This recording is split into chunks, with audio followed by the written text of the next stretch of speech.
ಮೂವಿಯ ಪ್ರಾರಂಭದಲ್ಲಿ 5 ವರ್ಷಗಳ ಹಿಂದೆ ಕಾಂಗ್ ಮತ್ತು ಗಾಡ್ಜಿಲ್ಲಾ ಒಮ್ಮೆ ಕಾದಾಟ ನಡೆಸಿ ಅದರಲ್ಲಿ ಗಾಡ್ಜಿಲ್ಲಾ ಗೆದ್ದಿರುತ್ತೆ. ಕಾಂಗ್ ಸೋತಿರುತ್ತೆ. ಗೆದ್ದ ಗಾಡ್ಜಿಲ್ಲಾ ಸಮುದ್ರದ ಆಳದಲ್ಲಿ ಯಾವುದೋ ಒಂದು ಪ್ರದೇಶದಲ್ಲಿ ಮರೆಯಾಗಿರುತ್ತದೆ.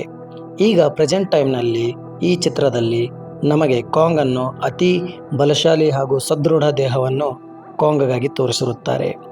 ಇತ್ತ ಕಾಂಗ್ ಜೊತೆಗೆ ಒಂದು ಸಣ್ಣ ಮಗು ಕೂಡ ಇರುತ್ತದೆ.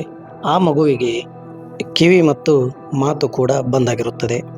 ಇಲ್ಲಿ ಈ ಚಿತ್ರದಲ್ಲಿ ಕಾಂಗನ್ನು ಅತ್ಯಂತ ಸಿಟ್ಟಿನ ಪ್ರಾಣಿಯಾಗಿ ತೋರಿಸಿರುತ್ತಾರೆ. ಅಲ್ಲಿ ಯಾವುದೋ ಒಂದು ಮರವನ್ನು ಕಿತ್ತಿ ಎಸೆದಾಗ ಚಿತ್ರದಲ್ಲಿ ಒಂದು ಟ್ಯಾಂಕರ್ನ ತೋರಿಸ್ತಾರೆ. ಆ ಟ್ಯಾಂಕ್ನ ಒಳಗಡೆ ಈ ಕಾಂಗನ್ನು ಇಟ್ಟಿರುತ್ತಾರೆ. ಏಕೆಂದರೆ ಗಾಡ್ಜಿಲ್ಲಾ ಮತ್ತು ಕಾಂಗ್ ಪರಸ್ಪರ ಬದ್ಧ ವೈರಿಗಳಾಗಿದ್ದರಿಂದ ಕಾಂಗನ್ನು ಇಲ್ಲಿ ಇಟ್ಟಿರುತ್ತಾರೆ. ಅಲ್ಲಿ ಕಾಂಗ್ನ ನೋಡಿಕೊಳ್ಳಲು ರೆಬೆಕಾ ಮತ್ತು ಅವನ ಅಸಿಸ್ಟೆಂಟ್ನ ಇಟ್ಟಿರ್ತಾರೆ. ಇತ್ತ ಇನ್ನೊಂದು ಕಡೆ ಬನ್ನಿ ಅನ್ನುವ ಹ್ಯಾಕರ್ ಕೂಡ ಇರುತ್ತಾನೆ. ಆ ಬನ್ನಿ ಅಪೆಕ್ಸ್ ಅನ್ನುವ ಒಂದು ಕಂಪನಿಗೆ ಕೆಲಸ ಮಾಡ್ತಿರ್ತಾನೆ. ಆದರೆ ಬನ್ನಿಗೆ ಒಂದು ಸಂಶಯವಿರುತ್ತದೆ. ಈ ಅಪೆಕ್ಸ್ ಅನ್ನುವ ನಮ್ಮ ಕಂಪನಿ ಯಾವುದೋ ಒಂದು ದೊಡ್ಡ ಪ್ರಾಜೆಕ್ಟನ್ನು ಮಾಡ್ತಿದೆ, ಅದು ಸರಿಯಿಲ್ಲ ಎಂದು ಇವನಿಗೆ ಅನುಮಾನ ಬರುತ್ತದೆ.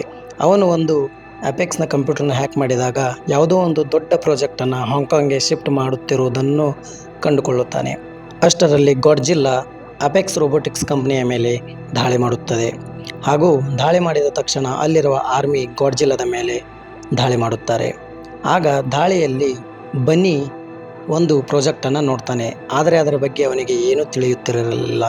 ಇತ್ತ ಗಾಡ್ಜಿಲ್ಲಾ ಬಿಟ್ಟು ಬಿಡದೆ ದಾಳಿಯನ್ನು ಮಾಡುತ್ತಿರುತ್ತದೆ. ಬೆಳಗ್ಗೆ ಬ್ರೇಕಿಂಗ್ ನ್ಯೂಸ್ನಲ್ಲಿ ಗಾಡ್ಜಿಲ್ಲಾ ದಾಳಿ ಮಾಡಿದ್ದನ್ನು ಸಂಪೂರ್ಣವಾಗಿ ಬ್ರೇಕಿಂಗ್ ನ್ಯೂಸ್ ಮಾಡುತ್ತಾರೆ.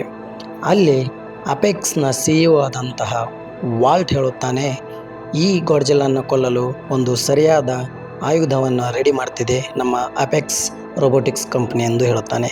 ಈ ನ್ಯೂಸನ್ನು ನೋಡಿದಂತಹ ಮೆಡಿಸನ್ಗೆ ಯಾಕೋ ಅಸಮಾಧಾನ ಉಂಟಾಗುತ್ತದೆ. ಏಕೆಂದರೆ ಗಾಡ್ಜಿಲ್ಲಾನ ಪರಿಪೂರ್ಣವಾಗಿ ಅರಿತಂಥ ಈಕೆಗೆ ಗಾಡ್ಜಿಲ್ಲಾ ಈ ಥರ ಮಾಡಲಿಕ್ಕೆ ಸಾಧ್ಯವಿಲ್ಲ ಅಂತ ಸಂಶಯ ಬರುತ್ತದೆ. ಆಗ ತನ್ನ ತಂದೆಯಾದಂತಹ ಮಾರ್ಕ್ಗೆ ಕಾಲ್ ಮಾಡಿ ಭೇಟಿಯಾಗಲು ಹೋಗುತ್ತಾಳೆ. ಅಲ್ಲಿ ಮಾರ್ಕ್ನ ಮುಂದೆ ಗಾಡ್ಜಿಲ್ಲಾ ಈ ಥರ ಕಾರಣವಿಲ್ಲದೆ ದಾಳಿ ಮಾಡಲ್ಲ ಎಂದು ತನ್ನ ತಂದೆ ಮ್ಯಾಕ್ಸ್ ಹತ್ರ ವಾದಿಸುತ್ತಾಳೆ. ಅದನ್ನು ಲೆಕ್ಕಿಸದೆ ಮಾರ್ಕ್ ಹೇಳ್ತಾನೆ, ಕ್ರಿಯೇಚರ್ಸ್ ಯಾವತ್ತು ಕ್ರಿಯೇಚರ್ಸ್, ಈಗ ನಾವು ನೋಡ್ತಿರೋ ಗಾಡ್ಜಿಲ್ಲಾ ಪರಿಪೂರ್ಣವಾಗಿ ಬದಲಾಗಿ ನಮ್ಮಲ್ಲಿದೆ, ಅದಕ್ಕೆ ಅದು ಆ ರೀತಿ ದಾಳಿ ಮಾಡ್ತಿದೆ ಎಂದು ಮಾರ್ಕ್ ಮೆಡಿಸನ್ಗೆ ಸಮಜಾಯಿಸುತ್ತಾನೆ. ಇತ್ತ ಮೆಡಿಸನ್ ಹ್ಯಾಕರ್ನ ಹುಡುಕುತ್ತಾ, ಅಂದರೆ ಬನ್ನಿಯನ್ನು ಹುಡುಕುತ್ತಾ ಬರುತ್ತಿರುವಾಗ ಒಂದು ಪಾಡ್ಕಾಸ್ಟ್ನಲ್ಲಿ ಕೇಳ್ತಾಳೆ. ಆತ ಒಂದು ಪಾಡ್ಕಾಸ್ಟ್ ಒಂದು ನಗರದಿಂದ ಮಾಡ್ತಿರ್ತಾನೆ. ಆ ನಗರದ ಅಡ್ರೆಸ್ಸನ್ನು ಮೆಡಿಸನ್ ಹುಡುಕಿಕೊಂಡು ಆ ಹ್ಯಾಕರ್ನ ಹತ್ತ ಸಾಗುತ್ತಾಳೆ. ಇತ್ತ ವಾಲ್ಟರ್ ನಾಥನ್ ಎಂಬ ವ್ಯಕ್ತಿಯನ್ನು ಭೇಟಿ ಮಾಡುತ್ತಾನೆ. ಅಲ್ಲಿ ನಾಥನ್ಗೆ ಹೇಳ್ತಾನೆ ವಾಲ್ಟರ್, ನಮಗೆ ಒಂದು ಹೋಲೋ ಅರ್ತ್ ಅನ್ನುವ ಕಾನ್ಸೆಪ್ಟ್ ಬೆಳಕಿಗೆ ಬಂದಿದೆ, ಅದನ್ನು ನಾವು ಕಂಡುಕೊಂಡಿದ್ದೇವೆ. ಅಲ್ಲಿಂದಲೇ ಈ ಮಾನ್ಸ್ಟರ್ಗಳೆಲ್ಲ ಶಕ್ತಿಯನ್ನು ಪಡೆದುಕೊಳ್ಳುತ್ತಿವೆ, ಹಾಗೂ ನೀವು ಅದರ ಬಗ್ಗೆ ಒಂದು ಪುಸ್ತಕವನ್ನು ಬರೆದಿದ್ದೀರಿ ಎಂದು ನಾಥನ್ಗೆ ಹೇಳ್ತಾರೆ. ಆಗ ಹಾಲೋ ಅರ್ತ್ ಕಾನ್ಸೆಪ್ಟನ್ನು ಸ್ಟಡಿ ಮಾಡುತ್ತಾ ವಾಲ್ಟ್ ಹೇಳ್ತಾನೆ, ಹಾಲೋ ಅರ್ತ್ ನಮ್ಮ ಕಾಲಿನ ಕೆಳಗಡೆನೇ ಇದೆ, ಇದನ್ನು ಪೂರ್ಣವಾಗಿ ನನ್ನ ಅಸಿಸ್ಟೆಂಟ್ ನಿಮಗೆ ಹೇಳ್ತಾನೆ ಎಂದು ಅವನ ಅಸಿಸ್ಟೆಂಟ್ಗೆ ಹಾಲೋ ಅರ್ತ್ ಬಗ್ಗೆ ಹೇಳಲು ಅನುಮತಿ ಕೊಡುತ್ತಾನೆ. ಆಗ ವಾಲ್ಟ್ನ ಅಸಿಸ್ಟೆಂಟ್ಸ್ ಪೂರ್ಣವಾಗಿ ಹಾಲೋ ಅರ್ಥನ್ನು ಸ್ಟಡಿ ಮಾಡಲಿಕ್ಕೆ ಸ್ಟಾರ್ಟ್ ಮಾಡ್ತಾರೆ. ಅಲ್ಲಿಂದ ಮಾನ್ಸ್ಟರ್ಗಳು ಹೇಗೆ ಹುಟ್ಟಿಕೊಳ್ಳುತ್ತವೆ, ಹಾಗೂ ಅದು ನಮ್ಮ ಭೂಮಿಯ ಮಧ್ಯಭಾಗದಲ್ಲಿರುವುದರಿಂದ ಅಲ್ಲಿಂದಲೇ ಈ ಗಾಡ್ಜಿಲ್ಲಾ ತನ್ನ ಶಕ್ತಿ, ಅಂದರೆ ತನ್ನ ನ್ಯೂಕ್ಲಿಯರ್ ಶಕ್ತಿಯನ್ನು ಪಡೆದುಕೊಳ್ಳುತ್ತೆ ಅಂತ ನಾಥನಿಗೆ ಹೇಳ್ತಾರೆ. ಆದರೆ ವಾಲ್ಟರ್ ಇನ್ನೊಂದು ಹೇಳ್ತಾನೆ, ನಾವು ಹಾಲೋ ಅರ್ಥಗೆ ಹೋಗಬೇಕು, ಅಲ್ಲಿಂದ ಆ ಶಕ್ತಿಯನ್ನು ತರಬೇಕು, ಅದರಿಂದ ನಾವು ಮಾಡಿದಂಥ ಒಂದು ಆಯುಧ ಗಾಡ್ಜಿಲ್ಲಾನ ಸಂಪೂರ್ಣವಾಗಿ ಕೊಲ್ಲುತ್ತದೆ ಅಂತ ಹೇಳ್ತಾನೆ. ಆಗ ಅವರು ಒಂದು ವೆಹಿಕಲ್ನು ಕೂಡ ರೆಡಿ ಮಾಡಿರ್ತಾರೆ. ಏಕೆಂದರೆ ನಾಥನನ್ನ ವಾದವಾಗಿರುತ್ತದೆ, ಅಲ್ಲಿ ಗುರುತ್ವಾಕರ್ಷಣ ಬಲ ಉಲ್ಟಾ ಆಗಿರುತ್ತದೆ ಎಂದು ನಾಥನ್ನ ವಾದವಾಗಿರುತ್ತದೆ. ಅದಕ್ಕೋಸ್ಕರನೇ ವಾಲ್ಟ್ ಈ ವೆಹಿಕಲ್ನ ರೆಡಿ ಮಾಡಿರ್ತಾನೆ. ಡಾಕ್ಟರ್ ನಾಥನ್ಗೆ ಗೊತ್ತಿರುತ್ತೆ ಕಾಂಗ್ನ ಸಹಾಯದಿಂದ ನಾವು ಹಾಲೋ ಅರ್ಥಗೆ ಹೋಗ್ಬೋದು ಅಂತ. ಆಗ ರೆಬೆಕಾ ಬಳಿ ಬಂದು, ಕಾಂಗನ್ನು ಬೇರೆ ಕಡೆ ಶಿಫ್ಟ್ ಮಾಡುವ ಬದಲು ನಾವು ಹಾಲೋ ಅರ್ಥಗೆ ಕರೆದುಕೊಂಡು ಹೋಗೋಣ, ಅಲ್ಲಿ ಕಾಂಗ್ ಸುರಕ್ಷಿತವಾಗಿರುತ್ತದೆ ಎಂದು ರೆಬೆಕಾಗೆ ಹೇಳಿದಾಗ ರೆಬೆಕಾ ಇದಕ್ಕೆ ಒಪ್ಪುವುದಿಲ್ಲ. ಆದರೂ ಕೂಡ ಗಾಡ್ಜಿಲ್ಲಾದಿಂದ ತಪ್ಪಿಸಿಕೊಳ್ಳಲು ಇದೊಂದೇ ಹಾದಿ ಇರುವುದರಿಂದ ಕಾಂಗನ ಆ ಕಡೆ ಶಿಫ್ಟ್ ಮಾಡೋಣ ಅಂತ ಹೇಳ್ತಾನೆ. ಅಲ್ಲಿ ರೆಬೆಕಾ ಆ ಮಾತಿಗೆ ಒಪ್ಪಿಗೆ ನೀಡುತ್ತಾಳೆ. ಇತ್ತ ಎಲ್ಲ ಸಕಲ ಸಿದ್ಧತೆಗಳೊಂದಿಗೆ ಕಾಂಗ್ ಅನ್ನು ಒಂದು ಹಡಗಿನ ಮೇಲೆ ಸಮುದ್ರದ ಮೂಲಕ ಕರೆದುಕೊಂಡು ಹೋಗುತ್ತಾರೆ. ಅದಕ್ಕೆ ದೊಡ್ಡ ದೊಡ್ಡ ಚೈನುಗಳು, ಸರಪಳಿಗಳು ಹಾಕಿಕೊಂಡು ಹೋಗುತ್ತಿರುವಾಗ ಕಾಂಗ್ ಮತ್ತು ಆ ಮಗು ಮಾತನಾಡುವುದನ್ನು ರೆಬೆಕ್ಕಾ ನೋಡುತ್ತಾಳೆ. ಆಗ ಆರ್ಮಿದವರು ಕೂಡ ಈ ಕಾಂಗ್ ಮಾತನಾಡುವುದನ್ನು ಕಂಡು ಆಶ್ಚರ್ಯಗೊಳ್ಳುತ್ತಾರೆ. ಹಾಗೆ ಹಠಾತ್ತಾಗಿ ಒಮ್ಮೆ ಗಾಡ್ಜಿಲ್ಲಾ ಇಲ್ಲಿ ಬಂದು ದಾಳಿ ಮಾಡಿದರೆ ಕಾಂಗ್ ಸಾಯುತ್ತದೆ ಎಂದು ಹೇಳಿದಾಗ ರೆಬೆಕ್ಕಾ ಹೇಳುತ್ತಾಳೆ, ಕಾಂಗ್ ಯಾವತ್ತೂ ಸಾಯೋದಿಲ್ಲ ಮತ್ತು ಹಾಗೂ ಅದು ಯಾರ ಮುಂದೆ ತಲೆ ಬಾಗೋದಿಲ್ಲ ಅಂತ ರೆಬೆಕ್ಕಾಗೆ ಕಾನ್ಫಿಡೆಂಟ್ನಿಂದ ಹೇಳ್ತಾಳೆ. ಅಲ್ಲಿಂದ ಕತೆ ಮೆಡಿಸನ್ ಹತ್ರ ಬರುತ್ತದೆ. ಮೆಡಿಸನ್ ಹತ್ರ ಬಂದಾಗ ಅವರು ಆ ಹ್ಯಾಕರ್ನ ಹುಡುಕುತ್ತಾರೆ. ಅಂದರೆ ಬನೀನ ಬಳಿ ಹೋದಾಗ ಬನಿ ಎಲ್ಲವನ್ನ ಹೇಳ್ತಾರೆ. ನಮ್ಮ ಅಪೆಕ್ಸ್ ರೋಬೋಟಿಕ್ಸ್ ಕಂಪ್ನಿ ಯಾವುದೋ ಒಂದು ದೊಡ್ಡ ಪ್ರಾಜೆಕ್ಟನ್ನು ಮಾಡ್ತಿದೆ. ಆ ಪ್ರಾಜೆಕ್ಟ್ನ ನಾನು ಕಣ್ಣಾರೆ ಕಂಡಿದ್ದೀನಿ. ಆವಾಗ ಆ ಗಾಡ್ಜಿಲ್ಲಾ ಆ ರೋಬೋಟಿಕ್ಸ್ ಕಂಪ್ನಿಯ ಮೇಲೆ ದಾಳಿ ಮಾಡಿದೆ ಅಂತ ಹೇಳ್ತಾನೆ. ಅಷ್ಟರಲ್ಲಿ ಇತ್ತ ಗಾಡ್ಜಿಲ್ಲಾ ಕಾಂಗ್ನ ಮೇಲೆ ದಾಳಿ ಮಾಡಲು ಸಮುದ್ರದೊಳಗೆ ಎಂಟ್ರಿ ಆಗುತ್ತದೆ. ಇತ್ತ ಗಾಡ್ಜಿಲ್ಲಾ ಎಲ್ಲ ಹಡಗಿನ ಮೇಲೆ ದಾಳಿ ಮಾಡುತ್ತಾ ಕಾಂಗ್ನ ಹತ್ರ ಬರ್ತಾ ಇರುತ್ತದೆ. ಇದನ್ನು ನೋಡಿದ ಕಾಂಗ್ ದಾಳಿ ಮಾಡಲು ಒದ್ದಾಡ್ತಾ ಇರುತ್ತದೆ, ಏಕೆಂದರೆ ಅದಕ್ಕೆ ಬಲವಾಗಿ ಕೈಗಳನ್ನು ಕಟ್ಟಿರುತ್ತಾರೆ. ಇತ್ತ ಗಾಡ್ಜಿಲ್ಲಾ ಎಲ್ಲ ಯುದ್ಧ ವಿಮಾನಗಳು ಹಾಗೂ ಆರ್ಮಿಗಳ ಮೇಲೆ ಭಯಂಕರವಾಗಿ ದಾಳಿ ಮಾಡಿ ಸ್ಫೋಟ ಮಾಡುತ್ತದೆ. ಆಗ ಗಾಡ್ಜಿಲ್ಲಾ ಕಾಂಗ್ನ ಹತ್ತಿರ ಬಂದಾಗ ಕಾಂಗ್ ಪ್ರತ್ಯುತ್ತರವಾಗಿ ದಾಳಿ ಮಾಡಲು ಅಲ್ಲಿಂದ ಜಿಗಿದು ನೀರಿನಲ್ಲಿ ಬಿದ್ದಾಗ ಅಲ್ಲಿ ನಾಥನ್ ಹೇಳ್ತಾನೆ, ಕಾಂಗನ್ನು ಬಿಡುಗಡೆ ಮಾಡಲು ಲಿವರ್ನ ಪುಲ್ ಮಾಡಿ ಅಂತ ಹೇಳ್ತಾನೆ. ಆಗ ಕಡೆಗೆ ತಾನೇ ಖುದ್ದಾಗಿ ಕಾಂಗನ್ನು ಬಿಡುಗಡೆಗೊಳಿಸುತ್ತಾನೆ. ಇತ್ತ ಕಾಂಗ್ ಮೇಲ್ಗಡೆ ಬಂದು ಹಡಗಿನ ಮೇಲೆ ನಿಂತಾಗ ಅತ್ತ ಗಾಡ್ಜಿಲ್ಲಾ ಇನ್ನೊಂದು ಹಡಗನ್ನು ಧ್ವಂಸ ಮಾಡಲು ಹೋಗುತ್ತಿರುವುದನ್ನು ಕಾಂಗ್ ನೋಡಿ ಆ ಹಡಗಿನ ಹತ್ತ ಜಿಗಿದು ಹೋಗುತ್ತದೆ. ಅಲ್ಲಿ ಘನಘೋರವಾಗಿ ಗಾಡ್ಜಿಲ್ಲಾ ಮತ್ತು ಕಾಂಗ್ ಯುದ್ಧವನ್ನು ಅಂದರೆ ಕಾದಾಟವನ್ನು ನಡೆಸುತ್ತವೆ. ಈ ಮೂವಿಯಲ್ಲಿ ಅದು ಒಂದು ರೋಮಾಂಚನವಾಗಿ ತೋರಿಸಲಾಗಿದೆ. ಇತ್ತ ಗಾಡ್ಜಿಲ್ಲಾ ಕಾಂಗನ್ನು ಹೊಡೆದು ನೆಲಕ್ಕುರುಳಿಸಿದಾಗ ಕಾಂಗ್ ಮತ್ತೆ ಎದ್ದು ಗಾಡ್ಜಿಲ್ಲಾನ ನೀರಿನಲ್ಲಿ ತಳ್ಳುತ್ತದೆ. ಈ ಸಲ ಗಾಡ್ಜಿಲ್ಲಾಗೆ ಸಿಟ್ಟು ಬಂದು ತನ್ನ ನ್ಯೂಕ್ಲಿಯರ್ ಪವರ್ನಿಂದ ಕಾಂಗ್ ಮೇಲೆ ಅಟ್ಯಾಕ್ ಮಾಡುತ್ತದೆ. ಇತ್ತ ಕಾಂಗ್ ನ್ಯೂಕ್ಲಿಯರ್ ಅಟ್ಯಾಕಿನ ಪ್ರಭಾವ ಗೊತ್ತಿರುವುದರಿಂದ ಅಲ್ಲಿಂದ ನೀರಿನಲ್ಲಿ ಜಿಗಿದು ಬಿಡುತ್ತದೆ. ಇಲ್ಲಿ ಕಾಂಗ್ಗೆ ನೀರಿನಲ್ಲಿ ಯುದ್ಧ ಮಾಡಲು ಆಗ್ತಿರಲ್ಲ. ಅದನ್ನೇ ಪ್ಲಸ್ ಪಾಯಿಂಟ್ ಅಂತ ತಿಳ್ಕೊಂಡು ಗಾಡ್ಜಿಲ್ಲಾ ಕಾಂಗನ್ನು ಕೊಲ್ಲಲು ಡೀಪ್ ಅಂದರೆ ಸಮುದ್ರದ ಆಳದಲ್ಲಿ ತೆಗೆದುಕೊಂಡು ಹೋಗಲು ಪ್ರಯತ್ನಿಸುತ್ತಿರುತ್ತದೆ. ಇತ್ತ ಕಾಂಗ್ಗೆ ಈಜು ಬರದ ಕಾರಣ ಒದ್ದಾಟ ಮಾಡುತ್ತಿರುತ್ತದೆ. ಅಲ್ಲಿ ಆರ್ಮಿದವರು ಕೆಲವೊಂದು ಆಕ್ಸಿಜನ್ ಬಾಂಬ್ಗಳನ್ನು ಸಮುದ್ರದಲ್ಲಿ ಎಸೆಯುತ್ತಾರೆ. ಏಕೆಂದರೆ ಗಾಡ್ಜಿಲ್ಲಾ ಹಿಂದೊಮ್ಮೆ ಆಕ್ಸಿಜನ್ ಬಾಂಬ್ ಮೂಲಕವೇ ಗಾಡ್ಜಿಲ್ಲಾನ ವೀಕ್ ಮಾಡಿರ್ತಾರೆ. ಹಾಗೆಯೇ ಇಲ್ಲಿಯೂ ಕೂಡ ಮಾಡ್ತಾರೆ. ಅಲ್ಲಿಂದ ಕಾಂಗ್ ತಪ್ಪಿಸಿಕೊಂಡು ಹಡಗಿನ ಮೇಲೆ ಬರುತ್ತದೆ. ಬಹಳಷ್ಟು ನೀರು ಕುಡಿದ ಕಾರಣ ಅದು ಆಯಾಸಗೊಂಡು ಹಡಗಿನ ಮೇಲೆ ಮಲಗಿಕೊಳ್ಳುತ್ತದೆ. ಇತ್ತ ಡಾಕ್ಟರ್ ನಾಥನ್ ಏನು ಮಾಡ್ತಾನೆ, ಎಲ್ಲ ಹಡಗುಗಳ ಲೈಟ್ಗಳನ್ನು ಆಫ್ ಮಾಡಿ, ಏಕೆಂದರೆ ಗಾಡ್ಜಿಲ್ಲಾ ನಾನು ಗೆದ್ದಿದ್ದೇನೆ, ಎಲ್ಲವನ್ನ ಧ್ವಂಸ ಮಾಡಿದ್ದೇನೆ ಅಂತ ಅಂದುಕೊಂಡು ವಾಪಸ್ ಹೋಗಲಿ ಅಂತ ಮಾಡ್ತಾರೆ. ಅದು ಹಾಗೆ ಕೂಡ ವಾಪಸ್ ಹೋಗುತ್ತದೆ. ಆದರೆ ರೆಬೆಕ್ಕಾ ಹೇಳ್ತಾಳೆ ಗಾಡ್ಜಿಲ್ಲಾ ಮತ್ತೆ ಬರುತ್ತದೆ, ಯಾಕೆಂದರೆ ಅದು ಇಷ್ಟು ಈಸಿಯಾಗಿ ನಂಬುವುದಿಲ್ಲ ಅಂತ. ಆಗ ನಾಥನ್ ಒಂದು ಪ್ಲ್ಯಾನ್ ಮಾಡ್ತಾನೆ. ನಾಥನ್ನ ಪ್ಲ್ಯಾನ್ ಪ್ರಕಾರ ಕಾಂಗನ್ನು ಹೆಲಿಕಾಪ್ಟರ್ಗಳ ಮೂಲಕ ತೆಗೆದುಕೊಂಡು ಹೋಗ್ತಾರೆ. ಒಂದು ಪ್ರದೇಶದಲ್ಲಿ ಹಾಲೋ ಅರ್ತ್ ಹೋಗಲು ಒಂದು ಬಾಗಿಲಿರುತ್ತದೆ. ಆ ಬಾಗಿಲು ಒಳಗಡೆ ರೆಬೆಕ್ಕಾ ಕಾಂಗ್ಗೆ ಹೋಗುವಂದಾಗ ಕಾಂಗ್ ಹೋಗೋದಿಲ್ಲ. ಆಗ ಕಾಂಗ್ ಜೊತೆ ಇದ್ದ ಒಂದು ಸಣ್ಣ ಮಗುವಿನ ಮಾತು ಕೇಳುತ್ತೆ ಅಂತ ಆ ಮಗುವಿಗೆ ಹೇಳ್ತಾರೆ, ನೀನು ಹೋಗಿ ಹೇಳು ಅಂದಾಗ ಆ ಮಗು ಹೇಳುತ್ತೆ, ಈ ಬಾಗಿಲು ಒಳಗಡೆ ಹೋದರೆ ನಿನ್ನ ಫ್ಯಾಮಿಲಿ ಹಾಗೂ ನಿನ್ನ ಮನೆ ಸಿಗುತ್ತದೆ ಎಂದು ಹೇಳುತ್ತಾಳೆ. ಆಗ ಕಾಂಗ್ ಅದನ್ನು ನಂಬಿ ಹಾಲೋ ಅರ್ಥಿನ ಬಾಗಿಲಲ್ಲಿ ಎಂಟ್ರಿ ಮಾಡುತ್ತದೆ. ಆಗ ಅದರ ಹಿಂದೆ ಇವರೆಲ್ಲರೂ ಕೂಡ ಒಂದು ಸ್ಪೆಷಲ್ ವೆಹಿಕಲ್ನಿಂದ ಹೋಗ್ತಾರೆ. ಹಾಲೋ ಅರ್ಥನ್ನು ಎಂಟ್ರಿ ಮಾಡಿದ ಮೇಲೆ ಇವರ ಮೇಲೆ ಒಂದು ವಿಚಿತ್ರ ಜೀವಿ ಮುಗಿಬೀಳುತ್ತದೆ, ಅಟ್ಯಾಕ್ ಮಾಡುತ್ತದೆ. ಇದನ್ನು ಕಂಡ ಕಾಂಗ್ ಅದರ ಜೊತೆ ಕಾದಾಟ ನಡೆಸಿ ಅದನ್ನು ಕೊಂದು ಬಿಡುತ್ತದೆ. ಕೊಂದು ಒಂದು ದೇಹವನ್ನು 2 ದೇಹವಾಗಿ ತುಂಡರಿಸುತ್ತದೆ. ಅಲ್ಲಿಂದ ಮುಂದೆ ಕಾಂಗ್ ಹೋದಂತೆ ಇವರು ಹಿಂಬಾಲಿಸುತ್ತಾ ಹೋಗುತ್ತಾರೆ. ಅಲ್ಲಿ ಕಾಂಗ್ ಒಂದು ವಿಚಿತ್ರವಾದ ಒಂದು ಸುಂದರವಾದ ಸ್ಥಳವನ್ನು ಕಂಡು ಮುಂದೆ ಸಾಗುತ್ತದೆ.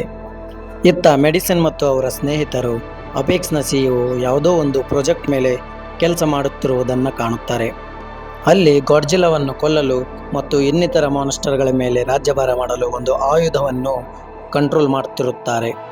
ಆದರೆ ಅದು ಸಾಕಷ್ಟು ಮಟ್ಟಿಗೆ ಯಶಸ್ವಿ ಆಗುತ್ತಿರಲಿಲ್ಲ, ಏಕೆಂದರೆ ಅದು ಅರ್ಧದಲ್ಲೇ ತನ್ನ ಶಕ್ತಿಯನ್ನು ಕಳೆದುಕೊಳ್ಳುತ್ತಿರುತ್ತದೆ. ಇಲ್ಲಿ ಅದಕ್ಕೆ ಹೆಸರು ಕೊಡ್ತಾರೆ ಮೆಕಾ ಗಾಡ್ಜಿಲ್ಲಾ ಅಂತ. ಇಲ್ಲಿ ಕಾಂಗ್ ಯಾವುದೋ ಒಂದು ಪ್ರದೇಶಕ್ಕೆ ಬಂದಾಗ ಅಲ್ಲಿರುವ ಬಾಗಿಲನ್ನು ಓಪನ್ ಮಾಡಿ ಒಳಗಡೆ ಹೋಗುತ್ತದೆ. ಅಲ್ಲೇ ಬಿದ್ದಂತಹ ಒಂದು ಆಕ್ಸ್ ಅಂದರೆ ಕೊಡ್ಲಿಯನ್ನು ನೋಡಿ ಅದನ್ನು ಎತ್ತಿ ಹಿಡಿದು ಘರ್ಜಿಸುತ್ತದೆ. ಘರ್ಜನೆ ಮಾಡಿ ಅಲ್ಲೇ ಒಂದು ಕುರ್ಚಿಯಂತಿರುವ ಸ್ಥಳದ ಮೇಲೆ ಕುಳಿತುಕೊಂಡು ಗಜಗಾಂಭೀರ್ಯದಿಂದ ನೋಡುತ್ತಿರುತ್ತದೆ. ಇತ್ತ ಗಾಡ್ಜಿಲ್ಲಾ ಮೆಕಾಗಾಡ್ಜಿಲ್ಲಾದ ಶಕ್ತಿಯನ್ನು ಹುಡುಕುತ್ತಾ ಸಿಟಿಗೆ ಬಂದು ದಾಳಿ ಮಾಡುತ್ತಿರುತ್ತದೆ. ಆಮೇಲೆ ಕಾಂಗ್ ಆ ಕೊಡ್ಲಿಯನ್ನು ತೆಗೆದುಕೊಂಡು ಒಂದು ಚಿತ್ರದ ಮೇಲೆ ಇಟ್ಟಾಗ ಆ ಚಿತ್ರದ ಸುತ್ತಲೆಲ್ಲ ಒಂದು ಬೆಳಕು ಹರಡುತ್ತದೆ. ಆ ಬೆಳಕು ಹೇಗಿತ್ತೆಂದರೆ ಗಾಡ್ಜಿಲ್ಲಾಗೆ ಇದೇ ಶಕ್ತಿ ಕೊಡುವಂತಿತ್ತು. ತನ್ನ ಪಾದದಡಿಯಲ್ಲಿ ಏನೋ ಒಂದು ಚಲನವಲನ ಆಗ್ತಿದೆ ಅಂತ ತಿಳಿದು ಗಾಡ್ಜಿಲ್ಲಾ ತನ್ನ ನ್ಯೂಕ್ಲಿಯರ್ ಪವರ್ನಿಂದ ಆ ನೆಲವನ್ನು ಅಗೆದು ಒಂದು ದೊಡ್ಡ ಸುರಂಗವನ್ನು ಓಪನ್ ಮಾಡುತ್ತದೆ. ಅದರ ಕೆಳಗಡೆ ವಾಲ್ಟ್ನ ಮಗಳು ಮಾಯಾ ಅಲ್ಲಿರುವಂತಹ ಗಾಡ್ಜಿಲ್ಲಾದ ಕೆಲವು ಶಕ್ತಿಯ ಪರಮಾಣುವನ್ನು ತೆಗೆದುಕೊಂಡು ಹೋಗಲು ಪ್ರಯತ್ನಿಸುತ್ತಾರೆ. ಇದನ್ನು ತಡೆಗಟ್ಟಲು ಹೋದಾಗ ಮಾಯಾ ಇವರನ್ನು ಕೊಲ್ಲಲು ಆರ್ಡರ್ ನೀಡುತ್ತಾಳೆ. ಆಮೇಲೆ ಇದನ್ನು ಕಂಡ ಕಾಂಗ್ ಮಾಯಾಳನ್ನು ಕೊಂದು ಬಿಡುತ್ತದೆ. ಅಷ್ಟೇ ಅಲ್ಲದೆ ಗಾಡ್ಜಿಲ್ಲಾ ತನ್ನ ಮೇಲೆ ದಾಳಿ ಮಾಡುತ್ತಿದೆ ಎಂದು ತಿಳಿದು ಗಾಡ್ಜಿಲ್ಲಾ ಜೊತೆ ಕಾದಾಟ ನಡೆಸಲು ಕಾಂಗ್ ಕೂಡ ಆ ಸುರಂಗದಿಂದ ಧುಮುಕುತ್ತದೆ. ಸುರಂಗದಿಂದ ಮೇಲೆ ಬಂದು ಗಾಡ್ಜಿಲ್ಲಾ ಮೇಲೆ ಯಥಾವತ್ತಾಗಿ ಫೈಟ್ ಮಾಡಲು ಪ್ರಾರಂಭಿಸುತ್ತದೆ. ಅತ್ತ ಗಾಡ್ಜಿಲ್ಲಾ ಕೂಡ ಕಾಂಗನ್ನು ಕೊಲ್ಲಲು ಬಹಳಷ್ಟು ಪ್ರಯತ್ನ ಪಡುತ್ತದೆ. ಹಾಗೆ ನಿರಂತರವಾಗಿ ಇವರಿಬ್ಬರ ಕಾದಾಟದಲ್ಲಿ ಗಾಡ್ಜಿಲ್ಲಾ ಒಮ್ಮೆ ಗೆದ್ದರೆ ಕಾಂಗ್ ಒಮ್ಮೆ ಗೆಲ್ಲುತ್ತದೆ. ಆದರೂ ಕೂಡ ಗಾಡ್ಜಿಲ್ಲಾ ಕಾಂಗನ ಮೇಲೆ ಸ್ವಲ್ಪ ಪ್ರಭಾವಶಾಲಿಯಾಗಿ ಬೀಳುತ್ತದೆ. ಇಲ್ಲಿ ಕಾಂಗ್ಗೆ ಗೊತ್ತಿರುತ್ತದೆ ಗಾಡ್ಜಿಲ್ಲಾನ ನ್ಯೂಕ್ಲಿಯರ್ ಪವರ್ ನನ್ನನ್ನು ಕೊಂದೇ ಕೊಲ್ಲುತ್ತೆ ಅಂತ. ಅದಕ್ಕೆ ಅದನ್ನು ಹೇಗಾದರೂ ತಡೆಯಬೇಕೆಂದು ಹೋರಾಡುತ್ತಿರುತ್ತದೆ. ಅಷ್ಟಕ್ಕೂ ಮೀರಿ ಗಾಡ್ಜಿಲ್ಲಾ ತನ್ನ ಪ್ರಭಾವಶಾಲಿ ಶಕ್ತಿಯನ್ನು ಬಳಸಿ ಕಾಂಗ್ನನ್ನು ನೆಲಕ್ಕೆ ಬೀಳಿಸಿ ಕಾಂಗ್ನನ್ನು ಸೋಲಿಸುತ್ತದೆ. ಇತ್ತ ಗಾಡ್ಜಿಲ್ಲಾ ಕೆಳಗೆ ಬಿದ್ದ ಕಾಂಗ್ನನ್ನು ನೋಡಿ ಅದರ ಎದೆಯ ಮೇಲೆ ಕಾಲಿಟ್ಟು ಘರ್ಜಿಸುತ್ತದೆ. ಅದರ ಪ್ರತ್ಯುತ್ತರವಾಗಿ ಕಾಂಗ್ ಕೂಡ ಘರ್ಜನೆ ಮಾಡುತ್ತದೆ. ಅಲ್ಲಿಂದ ಗಾಡ್ಜಿಲ್ಲಾ ಹೋಗುತ್ತದೆ. ಈ ಕಡೆ ವಾಲ್ಟ್ ಮೆಡಿಸಿನ್ನ ಟೀಮ್ನನ್ನು ಹಿಡಿದಿರುತ್ತಾನೆ. ಮೆಡಿಸಿನ್ ಮತ್ತು ಅವರ ಗೆಳೆಯರ ಜೊತೆ ಮಾತನಾಡುತ್ತಿರುವಾಗ ವಾಲ್ಟ್ನ ಹಿಂದೆಗಡೆ ಮೆಕಾಗಾಡ್ಜಿಲ್ಲಾ ಆ್ಯಕ್ಟಿವ್ ಆಗಿರುವುದನ್ನು ವಾಲ್ಟ್ ನೋಡ್ತಾನೆ. ಅಲ್ಲಿ ಮೆಕಾಗಾಡ್ಜಿಲ್ಲಾ ಅಟ್ಯಾಕ್ ಮಾಡಿ ವಾಲ್ಟ್ನನ್ನು ಕೊಂದು ಹೊರಗಡೆ ಬಂದಾಗ ಗಾಡ್ಜಿಲ್ಲಾ ಅದನ್ನು ನೋಡಿ ಘರ್ಜಿಸುತ್ತದೆ. ಇಲ್ಲಿ ಮೆಕಾಗಾಡ್ಜಿಲ್ಲಾ ಮತ್ತು ಗಾಡ್ಜಿಲ್ಲಾ ತದೇಕಚಿತ್ತವಾಗಿ ಹೋರಾಟ ಮಾಡುತ್ತಿರುವುದರಿಂದ ಗಾಡ್ಜಿಲ್ಲಾ ಮೆಕಾಗಾಡ್ಜಿಲ್ಲಾ ಮುಂದೆ ಸೋಲುತ್ತಿರುತ್ತದೆ. ಮೆಕಾಗಾಡ್ಜಿಲ್ಲಾ ತನ್ನ ಶಕ್ತಿಗಳನ್ನೆಲ್ಲ ಬಳಸಿ ಗಾಡ್ಜಿಲ್ಲಾವನ್ನು ಕೊಲ್ಲಲು ಟ್ರೈ ಮಾಡುತ್ತದೆ. ಇಲ್ಲಿ ಮೆಡಿಸನ್ ಹೇಳ್ತಾಳೆ, ಈ ಕಂಪ್ಯೂಟರ್ನ ಹೇಗಾದರೂ ಹ್ಯಾಕ್ ಮಾಡಿದರೆ ಮೆಕಾಗಾಡ್ಜಿಲ್ಲಾವನ್ನು ತಡೆಯಬಹುದೆಂದು ಪ್ಲ್ಯಾನ್ ಮಾಡುತ್ತಾರೆ. ಇತ್ತ ಕಾಂಗ್ನ ಹೃದಯದ ಬಡಿತ ನಿಧಾನವಾಗಿ ಕ್ಷೀಣಿಸುತ್ತಾ ಹೋಗುತ್ತಿರುತ್ತದೆ, ಕಡಿಮೆ ಆಗುತ್ತಾ ಹೋಗುತ್ತಿರುತ್ತದೆ. ಇದನ್ನು ಸೆನ್ಸ್ ಮಾಡಿದಂಥ ಮಗು ರೆಬೆಕ್ಕಾಗೆ ಹೇಳ್ತಾರೆ ಗಾಡ್ಜಿಲ್ಲಾದ ಹಾರ್ಟ್ ನಿಧಾನವಾಗಿ ಸಾಯುತ್ತಿದೆ ಅಂತ. ಅಲ್ಲಿ ನಾಥನ್ ಒಂದು ಪ್ಲ್ಯಾನ್ ಮಾಡ್ತಾನೆ. ಅವರು ಬಂದಿರುವಂತಹ ಗ್ರಾವಿಟಿಯಲ್ ಸ್ಪೆಷಲ್ ವೆಹಿಕಲ್ನ ಕಾಂಗ್ನ ಎದೆ ಭಾಗಕ್ಕಿಟ್ಟು ಬ್ಲಾಸ್ಟ್ ಮಾಡಿದಾಗ ಕಾಂಗ್ ಎದ್ದೇಳುತ್ತೆ. ಆ ಮಗು ಹೇಳುತ್ತೆ ಗಾಡ್ಜಿಲ್ಲಾ ನಮ್ಮ ಶತ್ರು ಅಲ್ಲ, ಗಾಡ್ಜಿಲ್ಲಾ ನಮ್ಮ ಮಿತ್ರ. ಇತ್ತ ಕಾಂಗ್ ಆ ಮಗುವಿನ ಮಾತು ಕೇಳಿ ಡಿಸ್ಲೊಕೇಟ್ ಆದಂಥ ಕೈಯನ್ನು ಸರಿಪಡಿಸಿಕೊಂಡು ಮೆಕಾಗಾಡ್ಜಿಲ್ಲಾ ಹತ್ರ ಬರುತ್ತದೆ. ಏಕೆಂದರೆ ಗಾಡ್ಜಿಲ್ಲಾವನ್ನು ಕೊಲ್ಲಲು ಮೆಕಾಗಾಡ್ಜಿಲ್ಲಾ ತನ್ನ ಪವರ್ನ ಯೂಸ್ ಮಾಡುತ್ತಿರುತ್ತದೆ. ಕಾಂಗನ್ನು ನೋಡಿದ ಗಾಡ್ಜಿಲ್ಲಾ ಮತ್ತೆ ಮೇಲೆ ಏಳುತ್ತದೆ. ಇತ್ತ ಮೆಕಾಗಾಡ್ಜಿಲ್ಲಾ ಜೊತೆ ಕಾಂಗ್ ನಾನಾ ಥರವಾಗಿ ಫೈಟ್ ಮಾಡಿದರೂ ಮೆಕಾಗಾಡ್ಜಿಲ್ಲಾ ಸೋಲುತ್ತಿರುವುದಿಲ್ಲ. ಆದರೆ ಕಾಂಗ್ಗೆ ತನ್ನ ಕೊಡ್ಲಿ ನೆನಪಿಗೆ ಬರುತ್ತದೆ. ಅಲ್ಲೇ ಬಿದ್ದಂತಹ ಕೊಡ್ಲಿಯನ್ನು ತೆಗೆದುಕೊಂಡು ಅದರ ಮೇಲೆ ದಾಳಿ ಮಾಡಿದಾಗ ಅದಕ್ಕೆ ಏನು ಪರಿಣಾಮ ಬೀರುವುದಿಲ್ಲ. ಆಮೇಲೆ ಆ ಕೊಡ್ಲಿಯನ್ನು ಎತ್ತಿ ಹಿಡಿದಾಗ ಅಲ್ಲೇ ಇದ್ದಂತಹ ಗಾಡ್ಜಿಲ್ಲಾ ತನ್ನ ಬಾಯಿಂದ ನ್ಯೂಕ್ಲಿಯರ್ ಪವರನ್ನು ಆ ಕೊಡ್ಲಿಯ ಮೇಲೆ ಬಿಟ್ಟು ಆ ಕೊಡ್ಲಿಗೆ ಶಕ್ತಿಯನ್ನು ನೀಡುತ್ತದೆ. ಇತ್ತ ಶಕ್ತಿ ಸಿಕ್ಕ ಕೊಡ್ಲಿಯಿಂದ ಆ ಮೆಕಾಗಾಡ್ಜಿಲ್ಲಾವನ್ನು ಕಾಂಗ್ ಕತ್ತರಿಸುತ್ತದೆ. ನಾನಾ ರೀತಿಯಾಗಿ ಪಾರ್ಟ್ಸ್ಗಳನ್ನು ಕತ್ತರಿಸಿ ಅದರ ರುಂಡವನ್ನು ತೆಗೆದುಕೊಂಡು ಮೇಲುಗಡೆ ಹಿಡಿದು ಘರ್ಜಿಸುತ್ತದೆ. ಅಲ್ಲಿ ಎರಡೂ ಅಂದರೆ ಗಾಡ್ಜಿಲ್ಲಾ ಮತ್ತು ಕಾಂಗ್ ಹೋರಾಟ ನಡೆಸಿ ಆಯಾಸಗೊಂಡು ಅಲ್ಲಿ ಗೆಳೆತನದ ಒಂದು ಕುರುಹನ್ನು ನೀಡುತ್ತದೆ. ಕಾಂಗ್ ತನ್ನ ಕೊಡ್ಲಿಯನ್ನು ನೆಲಕ್ಕೆ ಒಗೆದು ಗಾಡ್ಜಿಲ್ಲಾ ಜೊತೆ ಸ್ನೇಹ ಸಂಬಂಧ ಬೆಳೆಸಲು ಒಂದು ಕುರುಹನ್ನು ನೀಡುತ್ತದೆ. ಅಲ್ಲಿಂದ ಸ್ವಲ್ಪ ಸಮಯದ ನಂತರ ಹಾಲೋ ಅರ್ಥ್ನಲ್ಲಿ ಕಾಂಗ್ ತನ್ನ ಜೀವನವನ್ನು ಖುಷಿಯಿಂದ ಅಲ್ಲಿ ನಡೆಸುತ್ತದೆ. ಈ ಮೂವಿ ಇಲ್ಲಿಗೆ ಮುಕ್ತಾಯಗೊಳ್ಳುತ್ತದೆ. ಇಷ್ಟವಾದಲ್ಲಿ ಸಬ್ಸ್ಕ್ರೈಬ್ ಮಾಡಿ, ಲೈಕ್ ಮಾಡಿ, ಕಮೆಂಟ್ ಮಾಡಿ. ಮತ್ತೆ ಸಿಗ್ತೀನಿ ಹೊಸ ಮೂವಿಯೊಂದಿಗೆ. ಅಲ್ಲಿಯವರೆಗೂ ಬಾಯ್.